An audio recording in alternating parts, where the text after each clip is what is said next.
Kids grew up idolizing local heroes who once played on the Riverdale Eagles, dreaming that they too could stand at home plate under the stadium lights.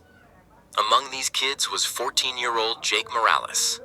Jake wasn't the biggest or the fastest player on the team, but he had one dream: to master the perfect swing. He wasn't satisfied just hitting the ball. No. He wanted the kind of swing where the ball soared over fences and made crowds leap to their feet. But Jake had one problem.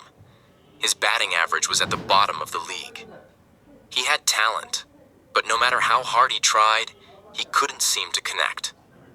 One evening, frustrated after another missed practice pitch, Jake sat slumped on the bleachers. His hands stung from hours of practice, and doubt started creeping in. He wondered if he'd ever be good enough to earn a spot on the starting lineup. As he was packing up his things, an old man walked over, carrying a worn-out wooden bat slung over his shoulder. "Rough day, kid?" the man asked. Jake shrugged. "I just can't get it right." The old man gave a knowing smile. "Mind if I give you a little advice?" Jake hesitated but nodded. He didn't recognize the man. Probably some old coach or a fan who knew a thing or two about baseball. The man leaned in and held up the bat. "See this? It's not just about strength. It's about rhythm, timing, and patience. The bat isn't a weapon. It's an extension of you." He handed the bat to Jake, his eyes gleaming. "Balance. Feel the weight. Swing like you mean it, but don't force it. Let the bat do the work." Intrigued, Jake tried a few practice swings. The man made subtle adjustments, lowering his elbow, relaxing his shoulders, and shifting his weight slightly onto his back foot. "Now picture the ball coming at you right down the middle," the man instructed. "Don't think too much. Just feel it." For the next hour, they practiced under the setting sun. The old man taught Jake how to read the pitcher's rhythm and find his own rhythm in return.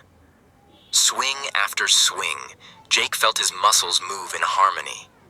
Every time he made contact, the ball cracked against the bat, flying farther than before. "Now you're getting it," the man said with a satisfied nod. "It's not about brute strength, kid. It's about trust, in yourself and in the swing." The next game, Jake stepped up to the plate.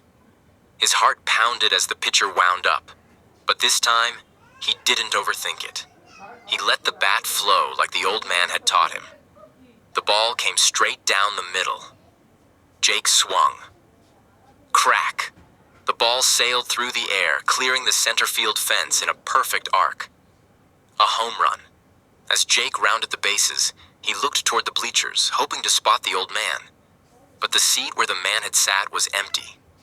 Later, Jake asked around, but no one knew of an old man fitting the description. Some said it must have been a baseball scout in disguise. Others thought it was a retired legend who liked to stay anonymous. But Jake believed it was something more. A guardian of the game, passing down the wisdom of the perfect swing. From that day forward, Jake's batting transformed. He became known for his smooth, effortless swing, and every time he stepped into the batter's box, he remembered the words of the mysterious old man: "Let the bat do the work." And in Riverdale, legends began to spread about Jake Morales, the boy with the perfect swing, who played not just with skill, but with heart.